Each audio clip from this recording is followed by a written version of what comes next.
DanDaDan, DanDaDan, DanDaDan. Woo!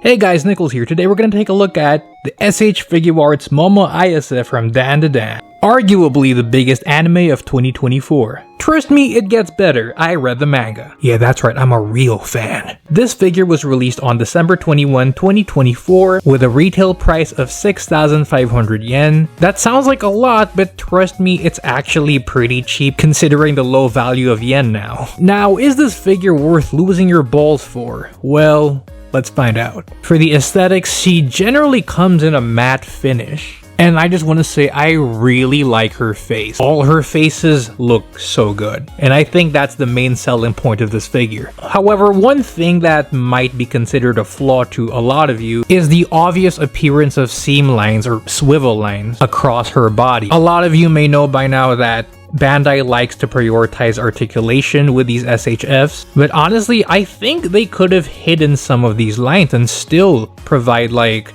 decent articulation. Like they could have hidden this and just put the swivel like inside. And as for the line here on her diaphragm, they could have done something similar to what Figma did with Figma Yazawa Nico, where she actually has like a soft rubber layer on top and like she still has like a joint from behind. Or they could have just used soft goods. I also want to point out an interesting detail with her earrings. Her earrings have that alien looking pattern that actually isn't in the anime nor the manga. This detail is only featured in the manga covers, but not in the manga chapters and not in the anime episodes. So yeah, that's a cool detail to have. And I also want to point out that the earrings are actually connected to her hair, so that when you take off the faceplate, the earrings don't come off with the faceplate. Now for size comparison, here's her next to Figma Yazawa Nico, who wears a very similar outfit, and SH Figuarts Shinkocho Momotaro's, the other Momo. Now here's her next to SH Figuarts Yor and Anya from Spy X, Spy Family. Just Spy X Family sounds better, okay? Now here's her next to Frieren and Fern from Frieren. And lastly, here's her next to the all-new Shinkocho Seiho Kamen Rider Ichigo from Kamen Rider the Next, and SH Figuarts Kamen Rider Nago. Now, can she pose? For her articulation, she does have like a double jointed sorta neck, but it's a really weird neck setup. Later on, when I show you her faceplates and I pop her faceplate off, I'm going to show you how weird the setup is inside. It looks so weird. And I'm also not sure if there's a joint on her lower neck. I mean, it does look like it moves a bit, but it doesn't really make a difference. We do have like two joints in her head, but I'm not really sure if her lower neck does anything. Maybe it does. Maybe there's like a ball joint and that does a little bit of wiggling, but it doesn't.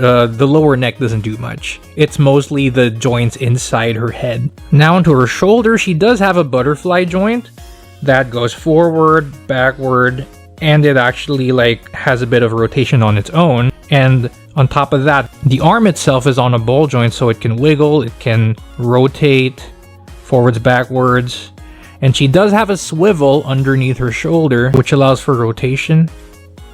She's got a single jointed elbow, bends that far, hinge on the wrist, and can also rotate.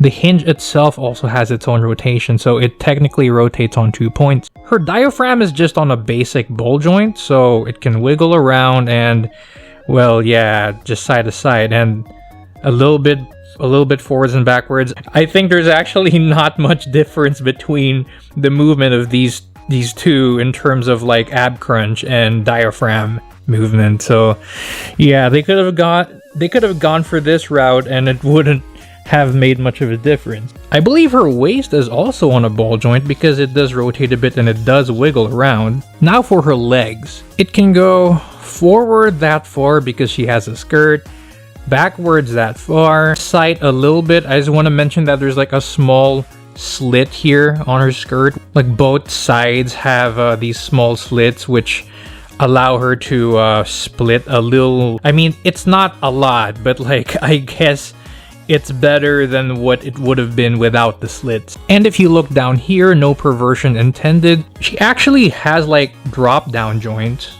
And yes, they do work a bit of difference, but like it's not a lot. The extension of the drop down joints is very minimal. For comparison, this leg is like the default length well, this leg has used the drop down joint to extend a bit further. So that's how much it goes down. Does it help her kick better?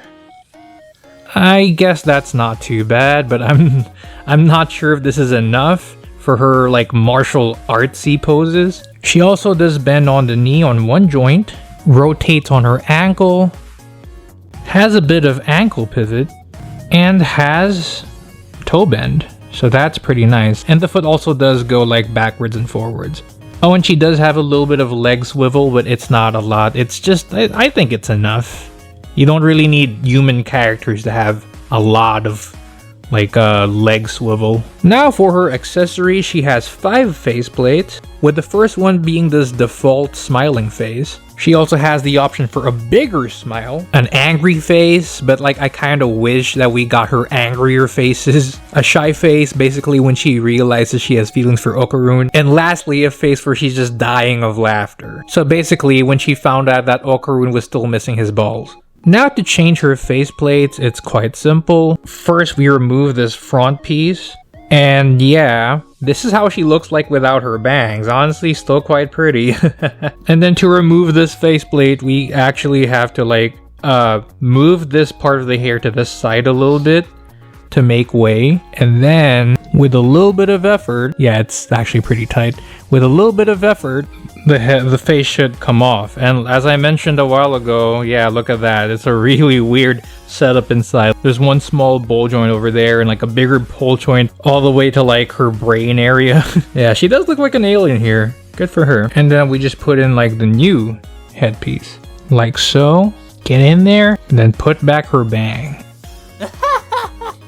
Now for her hands, by default she comes with this pair of like finger heart hands, but you can also use it for like an akimbo pose like that, or when she's like shy or something. So like she's like, but I don't know if I like Okarun or something like that. So yeah, she comes with a pair of these. She also comes with a right pointing hand, a left peace sign hand, a pair of closed fists, a pair of open hands, which I imagine you'd use a lot for her poses when she's using her powers. She also comes with a pair of karate chop hands, and a pair of claw posed hands? Rawr. Sadly, she does not come with effect type or handheld accessories. Would have been nice to see her with those psychic hand effects, or even just a small turbo granny figure. But yeah, Bandai these days doesn't like giving many accessories to SHFs. Additional accessories may come in a possible future alternate attire version of Momo, or, you know, an expansion set, which Bandai does do with Kamen Rider. Alright, so on to the conclusion.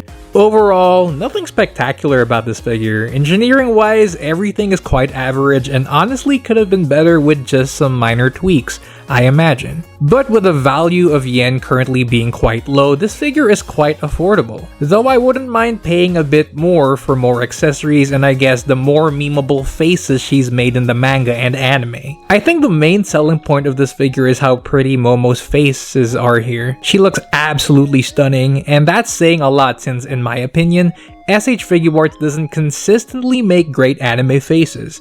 Momo's faces are definitely up there. I only recommend this figure if you really like DanDaDan, and by that I mean if you read the manga, if you're a real fan who read the manga, and if you can score her for a suggested retail price. Figma has also announced that it is making their own version of Momo, but I mean Figma, really expensive these days, and on top of that, their articulation isn't as good as SHF, well, mostly at least. So yeah, that's it for the review. I hope I helped you decide whether or not you want this figure, but yeah, you probably do. People love DanDaDan, people love Momo. I hope you all have a nice day, and I hope I was able to help you out somehow. May you all have a great year ahead.